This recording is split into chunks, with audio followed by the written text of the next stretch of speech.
And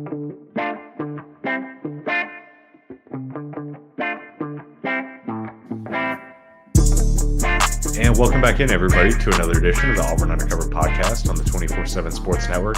Christian Clemente here, joined as I always am by Jason Caldwell. Jason, it was not the weekend that Auburn was looking for on the field. Obviously, that has been well documented by you and Nathan with different team stories and all that stuff. But in the world of recruiting, and Hugh Freeze has become a master at this, there is always a way you can sell something. Even after the game where he said that we need quarterbacks who don't throw the ball to the other team and running backs who don't give the ball to the other team, he's not only talking about his current team, he's talking to recruits. I promise you that is what he is. Part of that is the reason for saying that. And so for Auburn, yes, it was a loss. However, the interviews didn't read as bad as maybe you would think. Now, Caleb Cunningham said he didn't see what he really wanted to see. Obviously. Wasn't what they were looking for. But Auburn has found a way to this point to sell what they're building. I think recruits thought that going into this year, Auburn would take a step forward. Instead, they've taken a step back. But it's not like you built the number 4 class in the country before this season even started because Auburn was a powerhouse on the football field. You built it because they believed in what Hugh Freeze was building. Now it's about continuing to try and keep that sales pitch as your season gets off to a shaky start. Yeah. That's kind of where things stand right now. Yeah, no, and here's the thing about it. In 4 games, you're 2-2. You've lost 2 games you absolutely should have won. And Hugh Freeze said as much. I don't really mind him saying it. Auburn was a better football team than Cal and Arkansas. Now, turnovers have to factor into that, and they lost the turnover battle. And those things count. But if you look at those are 2 games Auburn should have won. There's no question about that. I don't know that anybody would question that. And if they do, I think they're wrong. Yet, here you are. You're 2-2. Sooner or later, you have to do those things on the field. I think that has to show up at some point this year. Look, there's things that have been done much better, and I think people generalize and they go, man, this team isn't terrible. Now, they have played really bad in certain spots, but this isn't a terrible football team. You look at it offensively, and they have turned the ball over a bunch. When they haven't turned it over, they've been pretty darn good. There's just been a bunch of those turnovers. Can you eliminate those and keep making it? I wrote something today. In 4 games, and I went back, Auburn already has more 40 and 50-yard passing plays than they've had since 2018 for a season in 4 games. They're averaging 6.2 yards per carry, which is 14th nationally. Auburn leads the nation in explosive passing plays of 40 and 50 yards. There have been things that have been done and shows you the potential of this team offensively. Defensively, obviously third downs have been an issue. They were Saturday. Got to get better at those things, but they played well enough to win, considering that the defense is throwing them back on the field. So you're right. It all points back to, look, we've got some pieces in place. We need more of them. And I think that's where you look at it from a recruiting standpoint. Well, need more of those pieces to come in and add to what we already have, because we're seeing parts of that, whether it's young defensive players. People are going, look, you look at the defensive front and you see Keldrick Falk and you see Malik Blockton and you see young guys playing, and you're looking at secondary. And heck, right now it's going to be, other than Jaron Thompson and a little Caleb Wooden, Keontae Scott's going to be at nickel. Other than that, it's going to be freshmen and sophomores across the board to eight deep. And offensively, obviously, Keandre Lambert-Smith's been a big deal, but you got a bunch of freshmen there playing and young guys. And so, yeah, I think the selling point remains the same. Look, we should be better. We feel like we will be better, but we need more guys. And that's the selling point for everybody. I don't care who it is. It's Georgia, Alabama, Tennessee. It don't matter who it is. The selling point is we need more of them. Auburn has more availability than those teams do, though. Yeah, and the guy that Auburn feels like it may need the most, I'm sure Auburn fans probably feel like Auburn needs this guy the most, Deuce Knight. I feel like we've led off every single show talking about him because we're still talking about him as a Notre Dame commit instead of as an Auburn commit. We thought he visited for Big Cat Weekend with his family quietly, visited for the Alabama A&M game, looked like things were going to come to a close when he returned for the Cal game. Instead, he decides to play things a little slow, continue to stick with Notre Dame, hear them out, hear Auburn out, hear Ole Miss out, watch the season a little bit. And here we are. And he has taken 3 visits of the 4 Auburn home games. And now he's expected back in for the Oklahoma game for his official visit, which would be his 4th visit of the 5 home games that Auburn opens the season with. Jason, at one point, it looked like a when not if situation. And I wrote in a new feature that our guy Tom Loy put out today that's really awesome. What is the name of it? It just started. That's why I don't know the name of it. It is Where Will He End Up? Simple, straight to the point. And I said that I still favor Auburn going into this weekend. However, this weekend, I don't want to say now or never, but you need him to make a move. And even if it's, I don't even want to say even if it's not publicly, because things have happened behind the scenes where it looked like things were going to go public and then they didn't happen. So you need some sort of clarification one way or the other exiting this weekend. I think both sides need it. Both sides need something to happen publicly to go, hey, it's either here or here. So the other one can then go, okay, then I know I need to go here. I think both sides would just want this one to, hey, come to a head. And you're right. I think Auburn for weeks has felt like that it was probably already done, but it hadn't been done publicly. And so until it is, you're still like, okay, when's it going to happen? When's it going to happen? You're right. It feels like if it doesn't happen in the next 5 or 6 days, that it might not happen at all. And so this feels like this is the tipping point for it. Still feel good about Auburn's chances because of the number of visits. But you're right. Will he see enough, and will he go, hey, I'm the piece they need? Because let's face it, look, we saw Taylor Green wasn't great throwing the football. I think Deuce Knight's a better passer than he is. But you look at a guy like that and what he brings to an offense with all the different things he can do, and envision that with Auburn's stable of wide receivers and people, and you go, look, you might make some mistakes, but the things you can overcome with those mistakes might be incredible. And so I think for Auburn and Notre Dame as well, you're waiting and going, hey, it's about time we know something. And I think it could be really, really close. That's the thing. It's going to come down to this weekend when Auburn says, are you in or are you out? Deuce could say he's in, but if he's not out at Notre Dame, then it doesn't matter. So we'll see what happens. We'll keep tracking that one. It is honestly kind of shocking that we're here on September 23rd and he's still committed to Notre Dame, but it's how recruiting goes sometimes. Recruiting is not as simple as it seems all the time. Speaking kind of Deuce Knight, got a chance to talk with Caleb Cunningham, who returned for the first time since his official visit in June. To rewind the tape a little bit, took his official visit the first weekend of the summer, named Auburn his leader. A couple weeks later, took his official visit to Alabama, committed to Alabama. He returned for the first time since that happened for the Arkansas game. He provided a little clarification on that. He said, look, the reason I chose Alabama over Auburn is because, they had a quarterback. They had Keelan Russell, and I felt like I liked what I saw at Alabama. I liked that they had a quarterback, and Auburn didn't have a quarterback. And asked him point blank straight up, is Auburn's only chance with you to get Deuce Knight? And he said, yeah, probably so.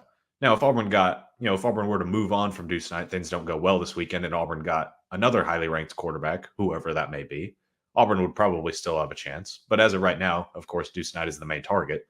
So that's who we're asking Caleb Cunningham about. And he was open and honest. And he was open and honest about the game as well. He said, look, it wasn't what I wanted to see. But he has a great relationship with these coaches. I think he believes kind of in where things are headed. But like every Auburn fan, he wants to know what's happening about the future of the quarterback position. Yeah, no, I think everybody, you want to know what's happening with the future of the quarterback position.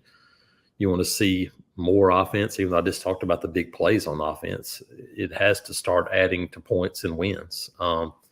Eventually, I think guys are going to want to see that. And especially when you look at this young wide receiver group, and to this point, had some production, but not nearly as much as Auburn probably would have hoped for and needed for. Some of that has to do with the fact that about, in 10 of those turnovers, the drives have ended in, 1 or 2 plays in about 7 of them.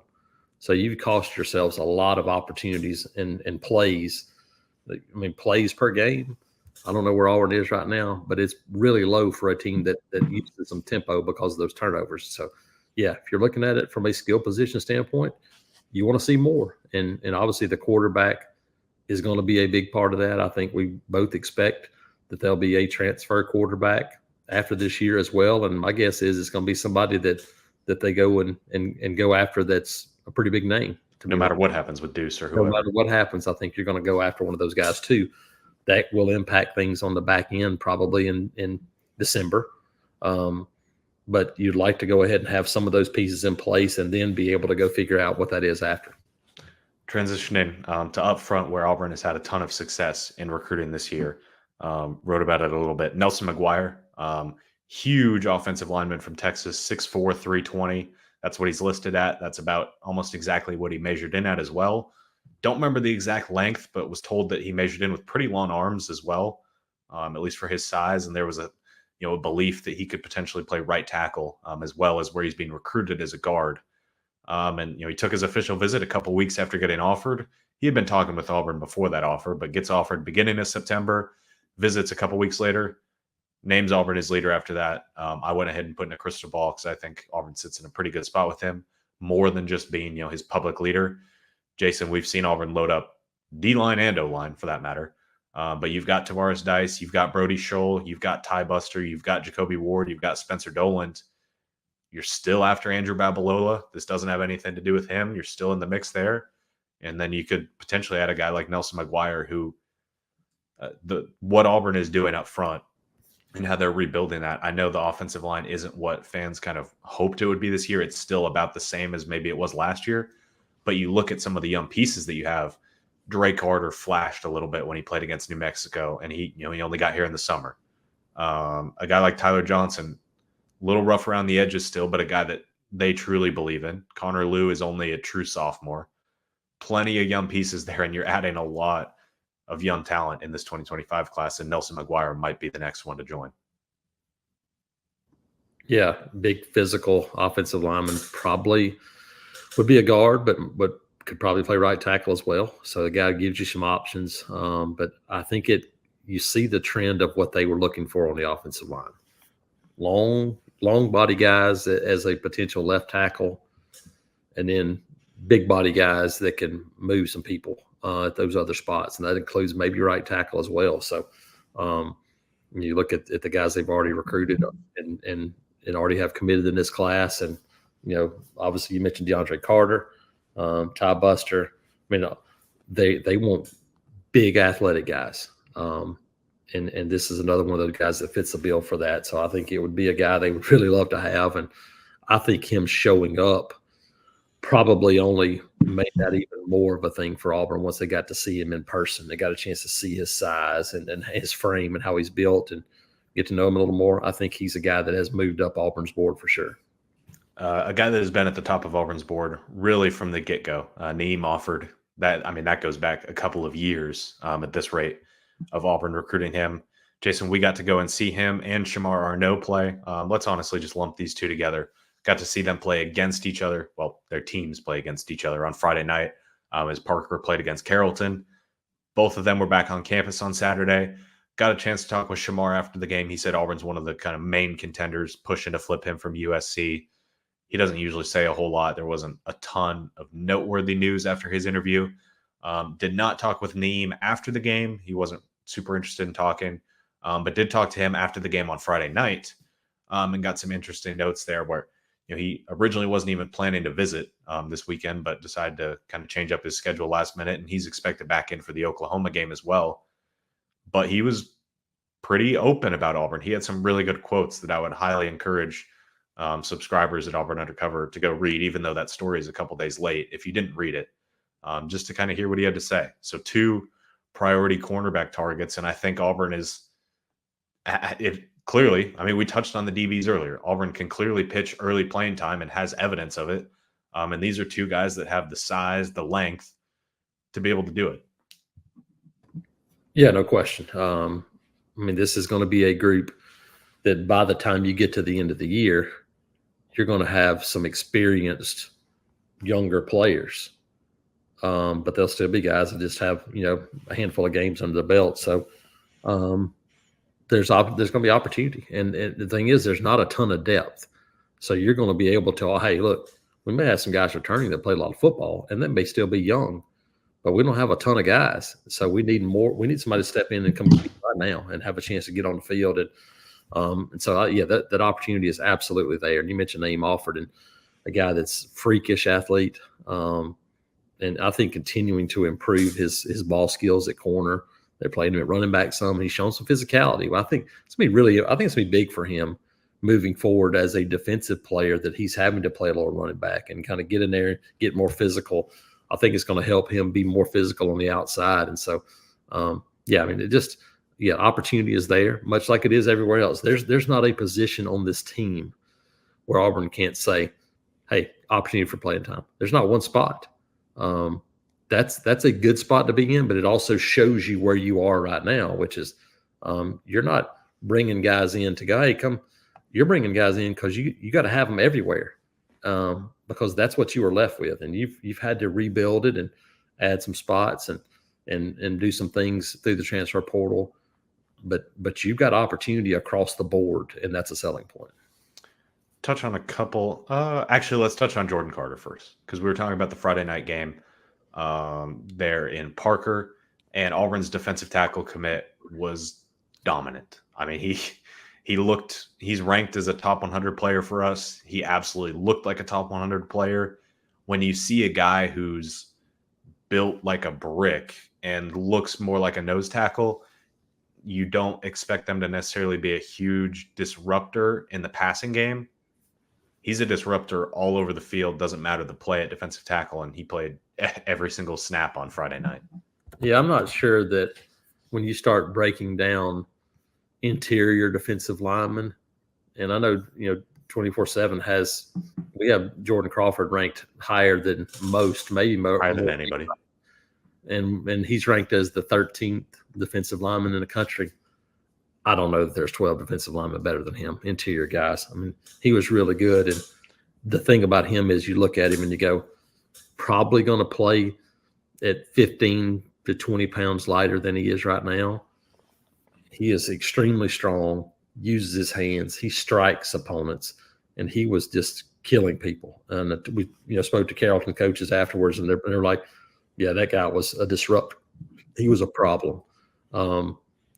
Extremely impressed by his ability to get to the quarterback, though. They lined him up at defensive end and rushed him off the edge at times, and he showed some moves, and he was able to finish plays. You're right, he played a ton of snaps, and so I could not have been more impressed by Jordan Crawford. I think he's a guy that, even though he's a 4-star guy, I think this is a steal for Auburn. A guy that has grown up wanting to play for Auburn. That's all he's ever wanted to do. I think he is a year one, day one contributor for them. I think he's a guy that I think is probably going to be in January. If he's in January and goes through spring practice, I think Jordan Crawford is a guy that, much like Malik Blockton, is playing right out of the gate when he gets to Auburn. Yeah, looking at his stats here, in a 48-26 loss, Jordan Crawford 9 tackles, 3 tackles for loss, and a sack against a good Carrollton team from the state of Georgia. Yeah, who got rid of the ball quick. It's not like that Juju holds the ball a ton. There was a lot of quick passing games, a lot of those things, and Jordan was pretty remarkable. Touch on a couple young 2026 guys here who were both in over the weekend. Guys that we've touched on this podcast before, but wanted to show them a little bit of love because they had some interesting things to say.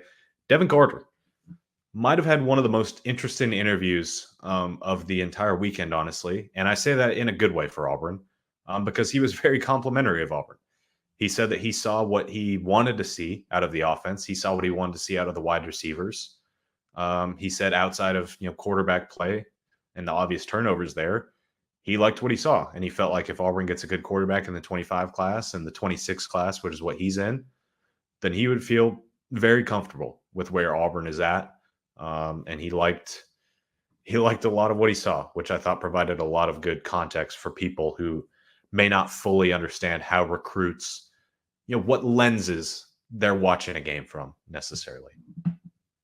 Yeah, no. You never know. You're right. And it's when people ask about losses, it's the same philosophy. You don't know how much one loss impacts one guy versus another. It may not, it may help because the guy goes, hey, they really do need me. Yeah, he said Auburn made a big push or made a big move for him. Yeah, you just don't know. You don't know what impacts each individual guy. What you do know is how they. I mean, it's some of those old sayings: how you make them feel, relationships, all those things. And there's no question that was a big deal. And this is a guy from a really good background that can fly, and I think would be really anxious to kind of see him and his development over the next 2 years. Sticking at receiver, don't need to intro this guy too much. Talked about him a ton. Sadarius Morgan, number 7 player in the country in 2026. Huge Auburn target who absolutely exploded over the offseason. Back for his second game.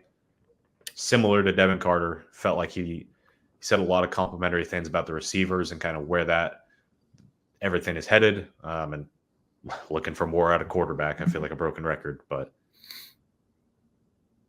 yeah, no, that's exactly. I mean, I think, CD's a guy that knows a lot about Auburn. Malcolm Simmons is there. I think as Malcolm gets more involved in this offense, I think then Sadarius Morgan, I think even more, he looks at Auburn and goes, okay, that's an interesting place.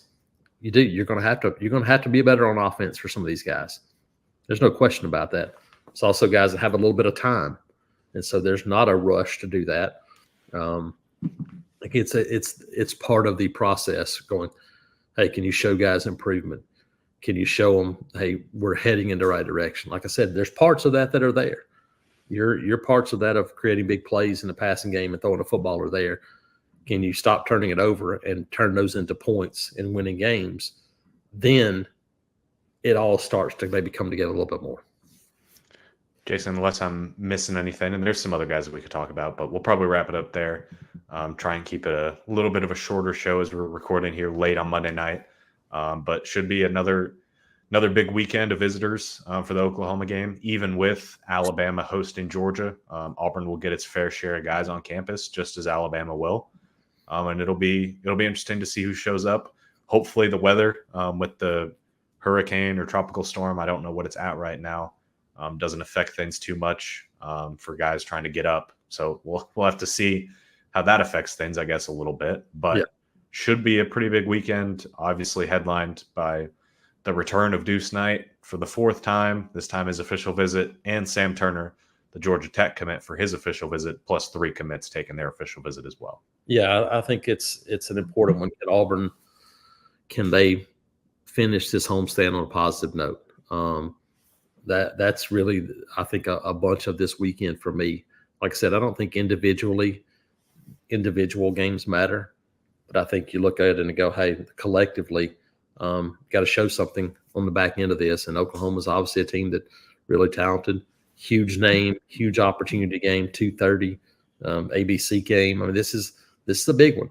And so I think you look at what you've done and with 2 losses already, it becomes a little bit more important this one specific game because of things that have happened before. So, it's been a long grind of a month. When you're talking about 5 straight home games, 5 straight weeks of having recruits on campus, 5 straight weeks of entertaining recruits while you're, getting ready for a football game and all those things. And so, to continue to get guys back on campus and continue to show them those things, I think it's a big deal and takes a lot of work to get these things done every Saturday. So one more weekend, and then it's a long time and a lot of football in between here. The next time you get people on campus, that's why this one's a pretty big one for sure.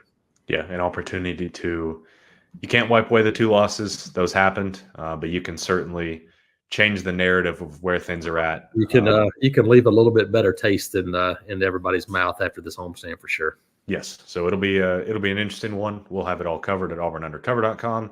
Same weekly podcast schedule, at least that I know of for this week. So you guys can look forward to that.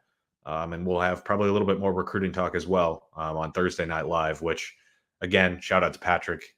The audio is significantly improved to where you guys can actually listen to it as a podcast now. So we will catch you guys throughout the week on the podcast feed. Catch you guys over at Auburn